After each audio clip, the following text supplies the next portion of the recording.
The Variety Artist, episode 34. Today, we talk a lot about Vanish Magazine. It's the top online magic magazine in the world. And just like the Variety Artist podcast, it's free. Just go to Paul's show notes page and click the link. You can subscribe to his magazine there. No matter what variety art you perform, you'll find terrific info and articles that you'll love.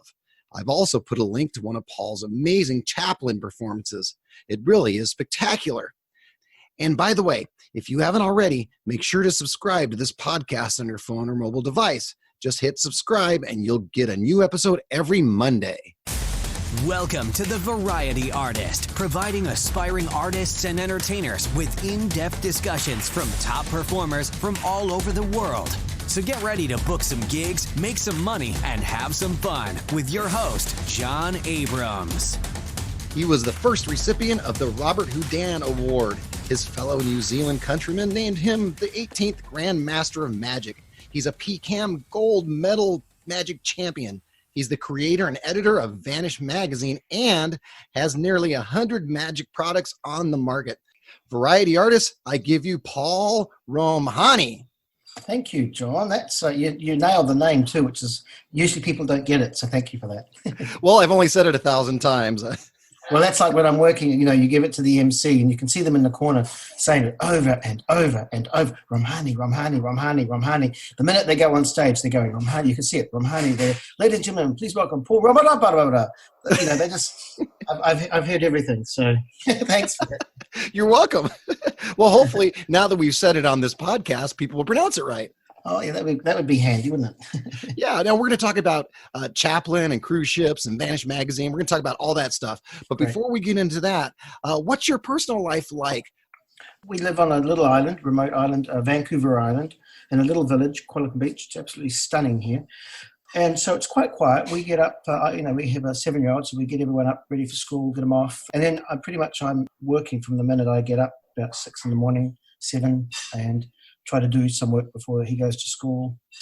Usually the day is spent either doing the magazine, shows. It's all work right up until I go to sleep, which can be about 5 o'clock in the morning. No. What made you move from New Zealand to Canada? Well, I married a Canadian, so I thought it'd be good to, be near her. You're just slightly closer, huh? Yeah, I think so. That's right. How did you meet her? We met on a cruise ship, actually, a very long time ago. And our first date was in Bruges, in Brussels. So, is she a performer also? No, gosh, no. Well, no. I'll probably tell you the story now. You're going to ask me. I know you're going to ask him about, because I love your podcast, by the way. Thank you. And I know you ask, and I'm sure we'll get into this horror stories. But you asked if she was a performer. I did once. I got her on stage because Natalie, my wife, traveled with me, and the cruise director said, you really should put her in your act. I said, I'll work on it. So we worked on a little piece that included a chair suspension, and we did the first show. It went really well. I have in my Chaplin show, I added the chair suspension, but she didn't want to be an assistant. I said, well, you just sit in the audience and I'll get you out of the audience. So it's like, rather than do a chair suspension on a cruise ship where it's quite dangerous if it's rocking. And it'll look like a random volunteer, right? Yeah, so that's right. Yeah, so So the first show went really well. Second show, I do a thing where I produce about 20 feet of hanky or silk from my pocket. I produce 50 feet of rope from my pocket, and all this stuff. Well, first of all, the big red hanky got caught. So now I'm walking around with sort of 15 feet of hanky from my pocket that I can't get rid of. I start pulling out the rope. That got stuck. So now I've got 50 feet of rope attached to my leg that I can't get off. And then I said, I'm going to carry, and because I'm doing it as Chaplin, it's all in character. So it's actually very funny. And I can see the cruise director just crying. He's laughing. So then I get Natalie up out of the audience and we do the chair suspension and it collapses. And now she's, she's on the floor. So she hobbles back to a chair, and so I finished the act, and of course people are laughing, and because you know the character so well, I know the character so well, I know how to carry on, and I'm thinking, well, this could, people are laughing, this is funny, it's a cod act now, but what was really funny as I walk off stage in character, I feel something tugging at my leg. And I look behind me, and by the way, my bag, it was a rough night on the ship. My prop bag had just fallen over too. So now all my props are on the floor. So as I'm walking off stage, I look behind me, and the rope and the silk got caught around everything, including the chair suspension, my bag, everything. So all my props are now being dragged off to an empty. It was hilarious, and the cruise directors loved it. And he came back and said, look, that's the best thing I've ever seen. Can you? And that was, I said, I couldn't ever do it again. And that was the last time she ever appeared on stage with me. Oh, can you reenact that? No, I really wish I could. It was that funny. It was just, and the fact that the stuff had got caught up around the props was hilarious. That is great. It was one of those things you really want to create every time, but you could never. I don't think you could ever do it. But that's the last time I'm working with you. That was the first and last time. I've always been a solo act. Yeah. Yeah. It was the curse of the two. That's right, maybe. Curse of the duet.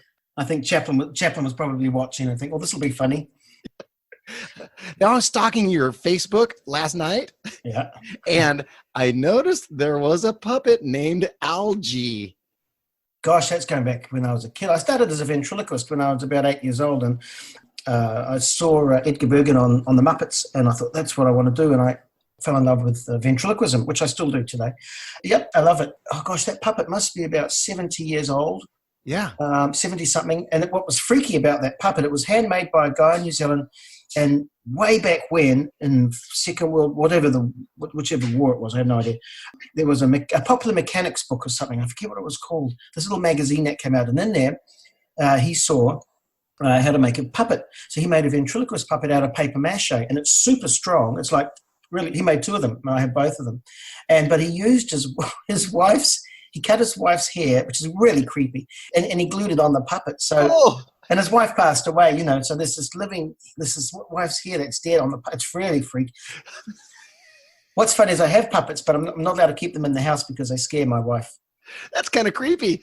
Yeah, well, I don't have that one. That one's still in New Zealand. I left it there, so it's with my parents. It's probably walking around somewhere scaring people, but I know it's back in New Zealand, that one. Now, when I originally contacted you, you were in England or on your way to England to visit your twin brother? That's right. I have an identical twin brother, yep.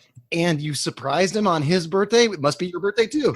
That was our big 50th. It was amazing. He wasn't expecting us. So for my birthday, Natalie, my wife, bought us tickets and we went. He had a party on a Sunday, and then I turned up holding the birthday cake and completely blew him away. I think it's the first time I've ever surprised him. He's a hard one to surprise. So he just saw you walk through the door? He didn't even see that. There was a friend who's really tall walked in front of me as I came in, and I held the birthday cake. So he's walking in front of me, and then he went to the side, and then I appeared, and then he was looking at the birthday cake, and he looked up, and there I was. He's like, that's Paul magically appearing. Am I right? Yeah, he was freaked out. He was totally speechless. And in fact, it lasted a few days. And it was the first time my son, who's 7, had met him in person, and he was a little freaked out too, because it was like, what? He looks like my dad. Because we're identical twins. We're actually mirror twins. Uh-huh. So you imagine it's like looking in a mirror. So I'm right-handed. My brother's left-handed. I'm good-looking. He's... Did you guys play tricks on your teachers at school? Oh, we still do. Not long ago when I went to visit him, I think last time I saw him was 2 years ago when I was working in the UK. He sent me into his principal's office, his boss's office. Every week he would go and have a cup of coffee in the morning. So I went in, and I'm talking to Zoe and Peter, because Peter and Paul on, and the principal didn't click on. And then finally Peter came in, and the principal went, "Oh, I don't believe it." Oh, he was fooled. And the funny thing was, the principal said to Peter, I didn't want to say anything, but I thought you'd put on a bit of weight. Oh, I don't think it was a compliment for me. I'm a little rounder in the face. Let's put it that way. And that's now. And the funny thing of being an identical twin is that we look back when we were young, and we can't tell you who was who in the photo. Oh yeah, it's really, we couldn't tell. We have to ask our brother, who could tell us apart. But when we look back at videos and things, we cannot tell unless we remember what we were wearing. Oh, well, I have 2 daughters, and they're 5 years apart. And when I look at pictures of them when they're really little, I can't tell the difference. I know it's well, imagine if it's you though. It's even worse, because I don't know which one is me. That's horrible. That is horrible. And actually, we did a bit of magic in our day with it. I'm also a musician. We're both musicians. That's what he does now. He's a head of a music department in London. When I was in high school, my last year of high school, I composed a piece of music for a quintet, and it won a New Zealand music competition prize. And it was a performance piece with magic, and my brother played the cello. And every time I put a sword through his head, he would do a glissando on the cello. And and I was the conductor, and it was a great time. That's interesting. I just interviewed Hal Myers. I never heard of him. Yeah. I know Hal really well. We speak almost daily. I know he's a good friend of yours. You guys played together? Oh, no. A Scrabble, that's about it. But no, we haven't played. We know Hal's an incredible musician. No, he's a great, and the banjos, Steve Martin, one of my idols. Oh, yeah. I saw him out here. I saw him do a banjo concert here in L.A. Well, and so I started playing the banjo years ago. I stopped, but when I found out Hal played the banjo, that's it. I'm a huge banjo fan. And what do you play? I play piano. I have a degree in music and piano. Whatever else, I compose and stuff. So. Okay, well, let's talk about your performing career. Did you start out doing Chaplin, or did you start out as doing Paul? I started out as doing everyone else. When I was growing up in New Zealand, it was so remote in those days. There was no such thing as internet. If you wanted a book or a magazine, it would take 6 months to get to you. It was quite different. In New Zealand, you started out doing everything. So I was doing illusions, doves, birthday parties, you name it, television. I did a couple of years on TV. And it wasn't until I saw Marvin Roy, who was Mr. Electric. Mr. Electric, phenomenal act. He's still alive. Not until he came to New Zealand and did a lecture on creating an act that it really sparked an interest. And he took a topic in his lecture, and someone yelled out cookie. So he took the idea of just a cookie and he turned it into a complete act. And so by the time he finished his lecture to us, you could have had an act based around cookies. It was incredible. So I took that principle, and the thing I loved since I was 8 years old, I had a passion for Charlie Chaplin. Since I was a kid, I used to enter competitions dressed as him and so on as an 8-year-old. So I took the things that I loved, which was Chaplin and magic and music, and combined all three. And pretty much within a couple of weeks, the act just fell into place. I was getting more bookings. Within a year of that, I had started traveling so much because it was a silent act. I was working in Dubai, Singapore, 3 months a year, throughout the islands, Australia, all over. So when you started out, you were doing a lot of everybody, but once you added the Chaplin into it, that's when your career really took off? Yeah, and I think this happens a lot with people. I see it a lot, when you start out, you try to emulate your heroes or people that you admire. And so on television, we had David Copperfield. So I went through my Copperfield phase. I went through my Paul Daniels phase. I saw Hal Myers work. I went through my Hal Myers phase. Hal did too in New Zealand, and did a great lecture, actually. So he was an inspiration too, to be honest. Because you're so remote in a country like New Zealand in those days, and you still are to some respect, but we get people travel down, and now with the internet, everything is so accessible. But in those days, certainly, I went through all those phases, and I was even a clown at one stage, full white-faced clown, and so it took quite a while to find out. And this is a key that I think a lot of, if a young person asks advice, usually the other person will say, well, you have to find yourself, you have to be yourself, and it's the best advice, but it's the hardest thing, to be honest. And when I tell people that I found out who I am and was Charlie Chaplin, they go, well, that's still not you. But the truth is that it's probably more me than me, if that makes any sense. It does make sense. I studied Chaplin since I was a kid, and I still to this day will watch movies and study every nuance. And I actually feel more comfortable as Chaplin on stage than when I'm not. So, well, here's something people don't know about me, is that my second paying gig ever was as Charlie Chaplin. Really? Yeah. The story goes like this. A friend of mine gives me a call. I'm sitting at home, and he says, hey, I'm doing a short film and I'm playing Harold Lloyd. And he says, I was talking to the director the other day, and he says, I need somebody to play Charlie Chaplin. The guy, my friend, says, oh, I know this great guy. He's John Abrams. He's a great actor. He always does the Charlie Chaplin all the time. So my friend Jim calls me up and he says, okay, John, here's what's going to happen. My director's going to call you and ask you to do Charlie Chaplin. And you got to tell him yes, because I told him that you do Charlie Chaplin. I'm like, oh, yeah, sure, no problem. So sure enough, 10 minutes later, the director calls me up and says, hi, this is Corey Haybloom, was his name. And he says, hi, this is Corey Haybloom. I understand you do Charlie Chaplin. I'm like, oh, yeah, sure, no problem. So I hang up the phone. He goes, we're shooting in 3 weeks or 4 weeks. Wow. And I hang up the phone. I run down to Eddie's Video Store, which was different before Blockbuster and before Hollywood Video. I run down to Eddie's Video Store, get all the Charlie Chaplin movies that I can afford at the time, and I watch them nonstop for 2 or 3 weeks, figure out the makeup, and sure enough, ended up doing a short film as Charlie Chaplin. Wow. Is that short film still around? It is. It's called Modern Banking. It's a takeoff of Modern Times. Yeah, but it's with an ATM machine. Okay, that's brilliant. I love it. I love that sort of stuff. That story is great. That's crazy, huh? That's fantastic. Yep. So when that opportunity comes, just jump in. Absolutely, for sure. And that's it. You know, sometimes you have to just do it. I love it. What inspired you about Chaplin at such a young age? I was 8 years old, I can tell you exactly. I was sitting there and just watching the circus. And in the circus, actually, everything happened around the age of 8. By the way, the circus is a movie, a Charlie Chaplin movie, not the circus as in the circus. No, I'm sorry. Yeah. So I was watching the circus by Charlie Chaplin, and in that he actually plays a magician. He gets a job at a circus, and he takes over the role of the magician, accidentally hiding on a table and setting all the props off to all around. It's very, very funny. I mean, it's like my act. My act, as I was told you at the beginning, where I my wife came in, the chair fell down and so on. Oh, yeah. It's kind of like that where everything goes wrong, what we call a card act in magic. So that kind of inspired me, and I thought to myself, now that's who I want to be. I want to be that guy. And the funny thing is that a few days later, he passed away. I remember seeing him on the news thinking, that's not Charlie Chaplin, because it was an old man with grey hair. He was 80-something. I thought, that's not the man that's not him. I wouldn't believe it. And it was a really strange feeling as an 8-year-old kid. I woke up the next day thinking that a really weird feeling, thinking that I had actually become, I dreamt something about him and I had become him. It's really strange. That is strange, huh?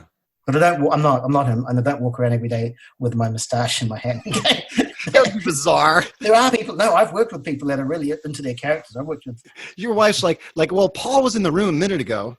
That's right. She would kill, she wouldn't like that. I wouldn't like that. It would drive me nuts. Now let's talk about your cruise ships. You've done a bunch of cruise ships. You've been to how many different countries? Probably over 124, just not only on ships but also working in countries too. But we spent years on. I just still do the odd one. I sort of lost interest in them because they've changed a lot in the past few years. And what countries do you remember that you have any funny stories or good stories about certain countries that you visited? I wrote a book called The Real Deal, which is pretty much a journal I kept for years of all the ships and all the stories I've collected. And I'll go over a few, but in that book also I reached out to other performers who had stories. So we collected a huge bunch. It's, I don't know, 300-page book on stories and things like that. I mean, I have stories, for example, working in Dubai, the first time I did this particular trick that I do. It's called I call it the drink trick. And all it is a person takes a sip from a glass, they drink the drink and it comes out their nose. They take another sip and it comes out their ear. It's a funny gag made popular by my mentor, Ricky Dunn. Yep. And he passed away and it was passed on to me. I inherited it. Anyway, so I was working in Dubai and it was Ramadan and I didn't know they couldn't take food or drink. And so I've got an Indian guy on stage and I'm trying to force him to take a drink. And he goes, no, and it became sort of quite funny, but I realized that I couldn't do the trick because he refused to put this drink near his lips. Oh, no. And afterwards, my manager who was with me explained it to me. So it was the first time. They're going back a very long time. But then, when you're in the field, when you're doing this sort of stuff, you're not aware of these things. You have to change it. So ever since then, I changed the routine so they never drink anything. So that it actually completely changed the performance of the routine. And so now I can do it anywhere and not worry about them drinking anything. But even the appearance of somebody drinking when they're not supposed to be drinking would be a problem, right? Probably, but sometimes I don't bother. I'm as Chaplin. I can't. The funny thing is I get away with a lot as Chaplin. For example, again in Dubai, I was doing the World Festival there, World Trade Festival. One night was a woman-only night. It was like a scene out of Star Wars. They all had their burqas on, and you couldn't see their eyes. And the instructions. I was the only male allowed, and there were literally thousands and thousands of women there. I was the only male. I had a security guard with me, and my job was to do walkabout magic and my show. And when I did the walkabout, and I was performing as Chaplin, so I was doing walkabout as Chaplin. I do a lot of that. They said, okay, you can't look at them in the eye, you can't touch them, so you can't do any tricks where your hands touch. So honestly, it was like there was nothing left for me to do other than just walk around. But what happened was it was interesting because it's a character that even people recognize all over the world, even today. Oh yeah. And it doesn't matter what country you're in. They ended up taking taking their hoods off and just watching me, and it was quite an experience. It was all that was gone. I ended up doing sponge balls and things. Huh. It's the character itself is no matter where I go in the world, he's instantly recognizable. Instantly, could be India, could be Africa, anywhere. That's interesting, and it kind of disarms people. And here's the interesting thing. I remember years ago, maybe 20 years ago, I forget, it was something I read, and it was to do with working harder. So as an entertainer, it doesn't matter what you do, unless you're a celebrity, like unless you're Steve Martin, for example. Steve Martin can go on stage and we automatically will laugh, or we know what to expect because we know him, right? And it could be a comedian like Jerry Seinfeld. It could be a famous musician. Doesn't matter who, but we already know them. But because we're variety acts, we are magicians, and we're not on television every day, or we're singers, whatever we do, we're banjo players, people don't know us. We have to work harder to get them to like us, right? Because, they say the first minute the audience has to like you, and then you can do whatever you like. Exactly. So we have to work that much harder. And I discovered as Chaplin, here's the interesting thing, as Chaplin, the minute I walk out, they already know Chaplin. So I don't have to work. Do you know what I mean? Yeah, I do know what you mean. So once that happened, once I realized that, it was a huge difference in performance for me. For example, if you go and see Freddie Mercury or Queen, you kind of know what to expect. In your mind, you're going to see Queen. Sure. Or an Elton John impersonator. And so the minute they walk on, you go, oh, that's Elton John. And then hopefully they can bring you into their world and you believe. But as a magician, you've got to, or as a variety act, you have to really work that much harder to get them to like you. Right, because they don't know you. So the whole Chaplin thing is he's a lovable character. He's a people's person, rich, poor, whatever. Everyone can relate to him. And that's the biggest thing, is he's relatable. And yeah, that's the thing. People relate to him. Exactly. Yep. I was about to say that. I said it first. Yes, you did. All right. So you were given the Robert Houdin Award and named by your countrymen as the Grand Master of Magic, but you had to compete for the PCAM Award. Isn't that right? It's the only competition I've ever entered, I think. Other when I was a kid, probably entered competitions. But when I became professional, I'm not a fan of competitions or competing. I was on a ship. We'd come to Vancouver many years ago. I said to my wife, I think there's this convention on. I'd never heard of it before. She said, why don't you go? So I went. I think I must. Oh, yeah, you had to send an audition tape off or something. So I did that.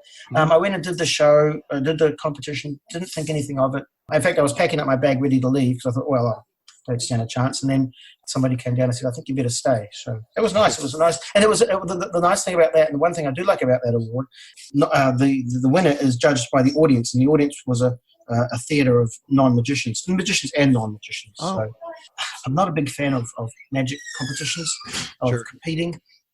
For some people, they need it. I don't need that. I don't need it. For whatever reason, I don't feel comfortable. So anyway, it was nice to get that one. And the other awards are awards that you never expect, and they're always a nice surprise. Now let's go into Vanish. Yes. By the way, last night, as I was kind of prepping for this, because I knew I had shows this morning, so I knew I'd be jumping in here, I look at my email, and there's my Vanish magazine. Brilliant. It was. I said, I don't have to read this right now. I'm talking to the editor tomorrow. Well, you're lucky you got it. I tell you, I was away in the UK, so I had very little time to work on it. We got back on the 28th of October, so I had 2 or 3 days to get this together. And I did without any sleep. The funny thing is, people don't know what goes on behind the scenes. So I uploaded it last night because it was the first, and I like to get it out on the first or before. Uploaded it. The minute it uploaded, I went. Now, keep it in mind, I was completely exhausted. I just flown whatever, and then worked on the magazine tirelessly, endlessly without sleep. I saved it in my software, which is InDesign, and I saved one page and lost the entire magazine, so I no longer have it myself. Oh. But I had just uploaded it. And normally what I do is I upload it, wait a day, because people email and say, oh, there's a problem here, there's an error here, and I make the changes, and then I give people permission to download it. But I can't even do that on this one because I lost the entire magazine. So you're saying I have your magazine and you don't? I have the PDF, which you have, but I don't have the original file. I lost it.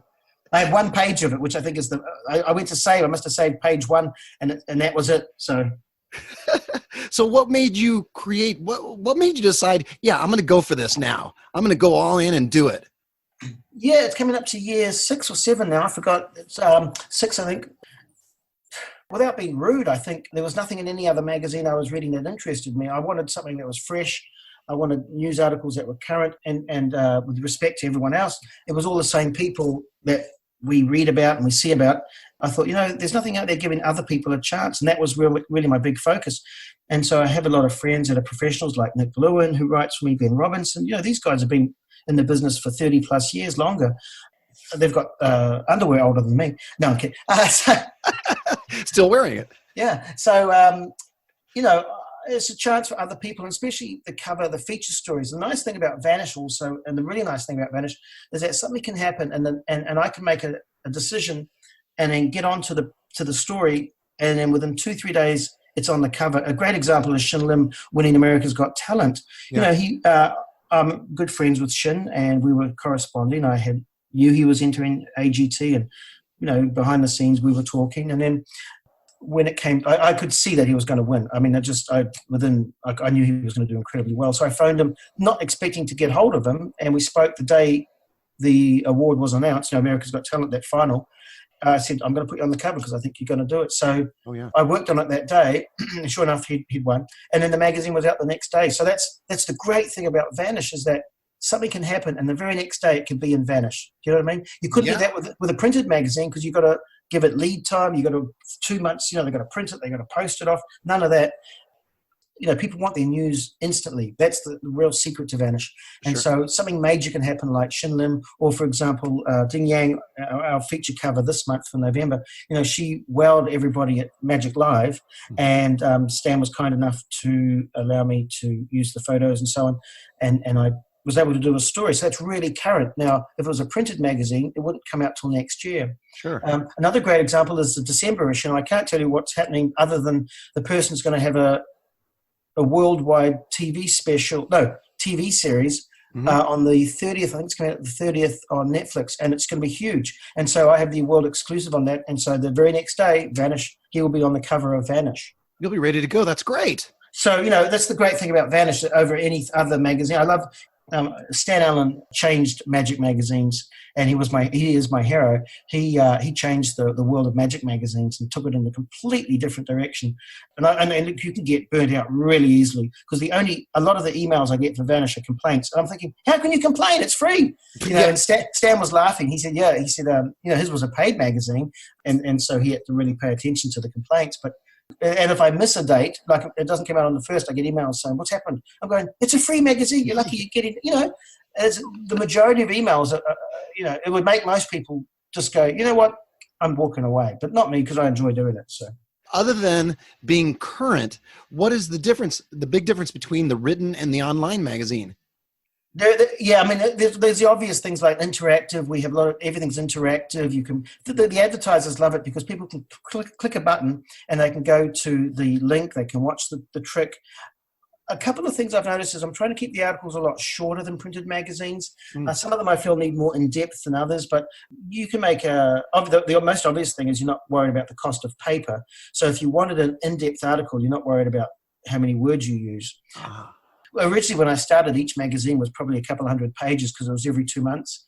And over time, I've learned that we don't have time. So it's every month, and it's 100 pages or less, which is just the perfect number for a magazine. You can flick through, click on the tricks you like, click on the articles. They're not long. Read them on your phone, wherever you go. You can watch videos. It's just incredible, the difference. I love it. I'm a huge fan of that interactive magazine. I love it too. I've been reading the last few months. I just subscribed, I think 4 months ago. Okay. Yep. So I've seen the last 3 or 4. There's a lot of features that I love about it. Not only do you have the videos on there that you can't do on a written magazine, but you also, one of the things that I love is wherever you put your cursor, that's where you can read if you increase the size of the page. Yeah. That's the program I use, the software. Actually, the Vanish is on several different platforms. The one that you see on the website there is the platform I like the most. There's 2-3 other platforms you can read it on, and some people still have those platforms and they're used to them, they enjoy them. But this is the best one that you have now. Yeah, I love it. And are there any technologies that other magazines are looking at right now that Vanish is using? Yes, I get phone calls from other magazine companies. People are following me. I wonder if I'm allowed to say this. I guess I can. Hirsch, the company Hirsch, who the biggest company in the world for publishing, they are the magazine company in the world. They phoned me yesterday and had a chat to me about something I'm doing. So people are following what I'm doing very closely. It's a real thrill, and they're asking me questions. So I'm like, wow. Now tell me about your Vanish Year One collection edition. Yeah, so I've got so much. People always say, can you buy a printed magazine? You can actually. You can buy a printed magazine. There's 12 different versions of the printed magazine you can buy, from a small A5 to a large full hardcover copy of the magazine. They range in price. It's all done in Switzerland or Sweden somewhere. I have nothing to do with that, but the software I use allows you to purchase that. But the book, Year One collection book, there's only a few left. I decided to take the best of Year One. I'm going to do a collection for each year. There's only 500 copies printed. I wanted to keep it small. I wanted those that really want it, have access to it. So there's 30 magic tricks. There's a whole lot of articles, because it's not just, Vanish isn't just about magic. And I know you're a variety artist podcast. It's for all variety artists. So I'm big, huge fan of variety acts. And so we've had people on the cover that aren't magicians. The stories that we have, the business ideas aren't just for magicians. They're for all. You could make your living, juggling. You could be a juggler, a ventriloquist, a clown. You're going to get a lot of information from Vanish, not just to do with magic. So the collection one, is just a collection of my favorite tricks. I think there's 30 tricks. There's articles, and it's a collection of all of Year One of my favorite things from there. Oh, nice. Well, two things I was thinking. First, that's the reason that I'm doing this podcast too, because I know that the magicians can learn from jugglers, can learn from hula hoopers, can learn from circus acts. Everybody can learn from each other. That's right. And that's one of the beauties of being a variety artist, as opposed to just simply looking at magic or just simply looking at juggling. And that's why, I get told off by my local magicians. Sometimes they frown upon me because I have a go at them because of the magic club scene. You need to look outside of your space. Get away. I tell people, my advice is get away from it. Turn it off and go and do something complete. Go to a concert. That's what's going to improve your act, is if you take in other forms of the art. And so that includes any variety act. And I know I myself have used marketing from the real estate market. Oh, absolutely. Yeah. I've taken what they do and tried to put it into my variety arts performing marketing. Absolutely. I was working with a company that does an incredible thing. And you take your phone and you put it over a Nike shoe. Mm-hmm. And then all of a sudden, it comes to life on your phone, and it tells you the price, everything you want to know about that Nike shoe. You can even see the guy making the shoe. You know what I mean? So imagine that. So I was talking to the guys, and they said, well, for example, you see those for sale signs outside of a house. So you walk by, you take your phone, you just put your phone over it. You don't have to do anything. Put your phone over it, and you can walk around the house on your phone right then and there. And so imagine as a variety act, the possibilities are really endless. We were talking about, instead of telling everyone to turn their phones off at a show, you say, turn your phones on and point it towards me, and all of a sudden you fly towards them on your phone. Oh. This is all the stuff you can do with it. And so after I saw the original thing on the phone, I contacted the company, and I've been in talks with them. So, for example, Vanish magazine, if you took a printed copy of Vanish and put your phone over the cover, it would come to life, and you might have Shin Lim saying, hi, this is Shin, welcome to Vanish, I hope you enjoy it. So there's lots you can do, and so we need to look outside of our little magic bubble and just turn it off and go and do something else and find out what else is out there and bring it back. Let's switch gears a little bit to your products. If you could only buy or perform just 3 of your products, I know you have over 100, but if you could only buy 3 and perform 3, what do you think? The most popular thing I have, it depends what your performance style is. Dream Prediction is the original prediction I came up with, where you have a huge envelope. You can see through the envelope. You can see a prediction inside. Things are called out, completely free choice. Everything is a free choice, no forces. You take out the prediction, it matches what they called out exactly. So it's called Dream Prediction. I took that and I created a walk-around version of that. That probably is the thing that I sell the most, and that is the most popular, and the thing that I love doing the most. I love that Dream Prediction. I've seen it performed. I've seen you on video perform it. It's wonderful. Thank you. Yeah, it's a great piece. I really enjoy it. Our Pax flat plays big, so it's perfect. It does. Are there a couple others? I created something called Merge, MERGE, which is a close-up of a borrowed linking finger rings done close-up in walkabout situation. Oh, yeah. That's a really favorite piece of mine too. It's probably the strongest piece of magic you could ever do, where you actually link people's finger rings together right in front of them close-up. That's a popular one. I think that's still on the market.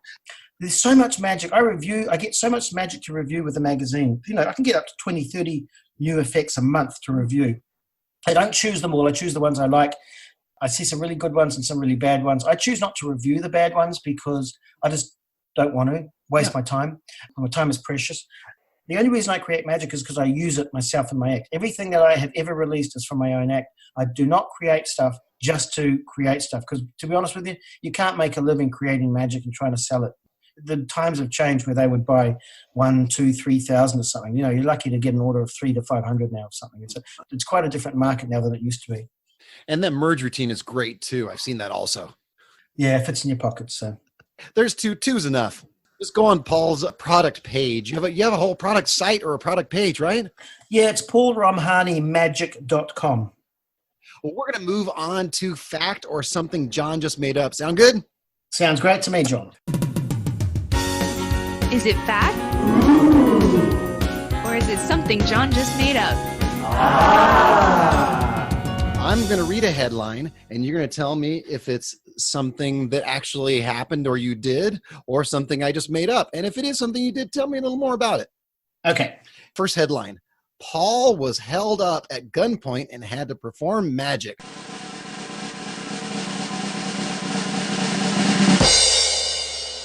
That is true. I was in Brazil. I've been to Brazil several times. Every time I go to Brazil, I have a horror story. Sorry, the last time I went, I did have a good experience. It was a magic convention, but by then I was clued up as to what I wanted when I went.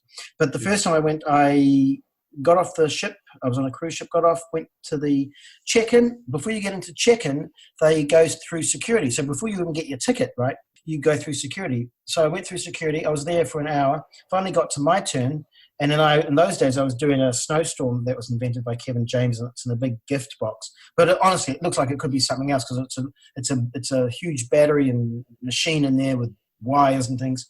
So they looked at that, and I don't speak their language, and they don't speak my language. The only word I knew was Margot, which is magician. So they're now pulling me aside, and this box enables me to create snow. So now I've got these guns pointed at me, and they're trying to talk to me. I have no idea what they're saying, and I'm saying, and so I realized, oh, Margot, magician. And they went, oh, David Copperfield. So I said, yes, David Copperfield, whatever, So they knew David Copperfield, they knew Margot was magic. So there I was. So they wanted me to demonstrate what that box was and what the trick was. So I ended up in the middle of the airport with guys with these huge guns pointed at me, creating a snowstorm in the middle of the airport in Brazil. Oh. And I got a huge round of applause. So that was funny. So that happened. And then I finally got to check in. And when I went to check in, like this is now 2 hours, right? So this is a 2-hour process. So I check in, I get to the counter, and all I wanted to do was get out of the country because I was just a wreck. They said, sorry, your plane not leaving. I said, what do you mean it's not leaving? They said, we don't know where it is. What do you mean you don't? What? Yeah, it's a tiny little plane. What? I was going up to Panama. Wait. It can't be so small that they can't even see it. Well, it didn't leave. It didn't arrive. Who knows where it went? And they didn't know where it was. So they said, well, you get a 6 o'clock a.m. flight. So they had a guy pick me up in a taxi, and some guy turned up. I really thought my life was over. It wasn't a taxi. I don't know who this guy was. He said, you come with me. Well, I guess he's the guy. And they took me to this dodgy place that wasn't, I don't know where I was. It was like a movie scene. And I didn't sleep all night.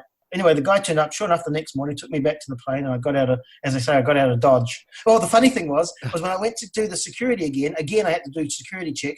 It was a different group of people. Had to do the same thing again, doing magic for them. Oh, it just went on and on and on. In the airport. Oh, and it didn't even fit. I got through, and then you had to go through security again. So I decided, I'm in Colombia, whatever, I'm going to buy some coffee. So I bought some coffee, bag of coffee, and then you buy the coffee at the duty-free shop after you've done security. And then you have to go through another security check, and they poke holes in your coffee. I'm going, I just bought it there. I couldn't get me on that plane fast enough. So I've got stories about Brazil. Oh, dang, that's crazy. Yeah, hair stand on the back of the neck.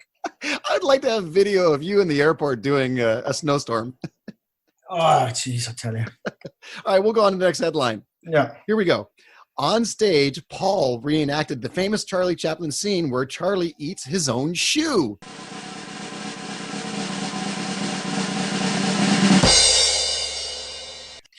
Sadly, that is false. Oh, okay. I wish I did.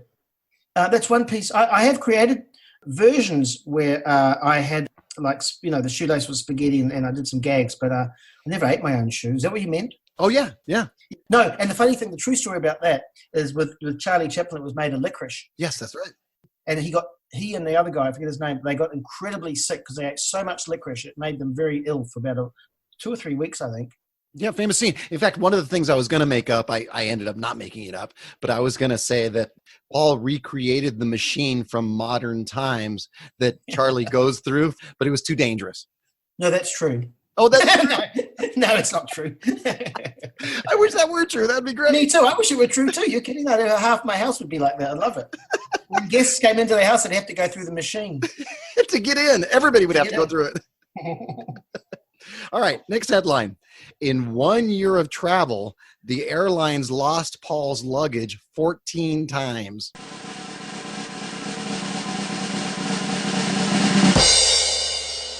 That is true. Oh, 14 times? Yeah, I hold the record. They kept losing my luggage. It just kept getting lost. It never turned up to the gig. And when you're doing gigs on ships and things, you have to perform. So I developed this really good second act. It became my corporate act without Charlie Chaplin. I could now do it anywhere. It fits into a small bag. And I actually told my agent after about the 7th time, I said, you know what? I'm not bringing Chaplin anymore. I'm just doing this act. And they said, no, that's why they pay you. But 14 times I must hold some sort of record. It just never turned up. And I really did lose it about 2 or 3 times. And the props are expensive. They're custom made for me. So, oh yeah, and then you have to redo everything, right? You have to redo your jacket, redo this, redo that. Well, look, and some of the stories. Here's one, that same year, one of those. You eventually get your luggage back, but not when you're doing the work. It follows you around, especially when you're on ships. But one year, I went to Vancouver Airport, checked it in. The guy was talking to me, and he realized whatever came up in conversation. I'm a magician, so I went ahead. I went to wherever I was going. Luggage never turned up. Came back home, and I thought, I'm going to phone the airport. They couldn't find it. They could not find the luggage.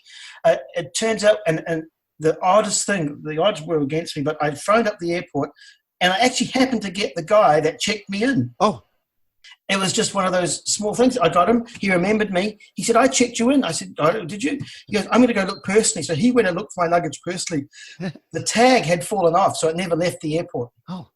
And he was able to get it to me. It was incredible. Oh, that's great. Yeah, I know. So now do you just travel with like just a smaller bag with a smaller act? No, I travel with the same act. It's just I have another act in my bag should my act go missing. I can't do Chaplin. I have to do a stand-up act, which I do anyway. Commando act.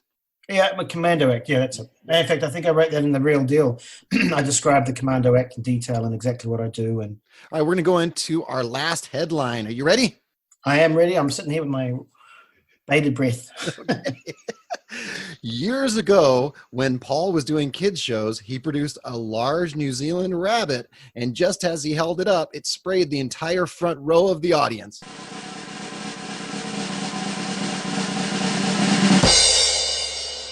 Well, that's true and false. That didn't happen to me, but it did happen to another magician in New Zealand, and I never ever. It was the funniest thing I ever remember. The New Zealand, if you ever see a New Zealand rabbit, they're about 100 times the size of a regular rabbit. They're huge. Yeah, they're gigantic, yeah. I mean, they're like the world's biggest rabbit. So this guy produced one, and the poor rabbit must have been in this box for ages, and it just needed to, He needed to relieve himself. So the guy picks him up, and he's like a machine gun. He's holding them up to the audience. He produced him, lifts him up, holds him out to the audience, and this rabbit just let it fly. Oh, man, it just sprayed the audience. It was hilarious. That's great. Standing ovation. Yes. Thank you very much. Yeah, right. They're getting up and leaving, all right. The problem is they ask him to do it again and again and again. That's right. It's a lot of water you've got to feed that, give that rabbit. That was fact. Or something John just made up. We're going to move right on to our fan questions.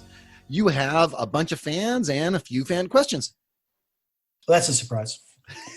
I don't think it is a surprise. It's not a surprise to me. It is to me. All right, so Eddie Rice Jr., owner and operator of #1 Best Events Entertainment, asks, where did you get your training for all the physical comedy you do? Pretty much like a lot of people, I'm self-trained, although I did study film and television and a bit of drama, but just studying, just watching the movies. Just also when I talked earlier about being Chaplin-esque in my day-to-day life. I'm not Charlie Chaplin, but you ask my wife, I'm very Chaplin-esque. Funny things happen that are funny to me. I could walk into a pole or something. That's very Chaplin-esque. there's lots of things I do that are just natural, that happen to me. Huh. It's just the way I am. So there's no real training. It's just hours and hours of watching and rehearsing, pretty much. You get to a point where you just take it on and you really do become the character. And that's what acting is about. That is. And that's what I'm doing. I'm acting. In fact, when I do perform as Charlie Chaplin, the sweat that comes off is so intense when I finish. I mean, it's just leaking out of me, more so than any other type of performance, simply because I'm trying to keep in character the whole time. And every single second is me being Charlie Chaplin, being in character. All right, Hal Myers, who we know you know, Yep. a.k.a. Damien. Oh, by the way, he was on episode 29 of the Variety Artist podcast. He has a terrific interview there. Yes, brilliant. Yep. He says, you wear so many hats. You're a performer, writer, creator, video producer, editor, musician, layout artist, publisher, lecturer, and a great dad. How do you manage your time? Have you figured a way to extend the hours in a day? I have, and I can't share that. I have a time machine. The biggest, yes, people, I think the biggest thing that people tell me is they can't believe I do everything that I do, because I do produce videos. I do produce a lot of things that I do. Nobody knows that I do except for those that are involved, because I keep things very close to my chest.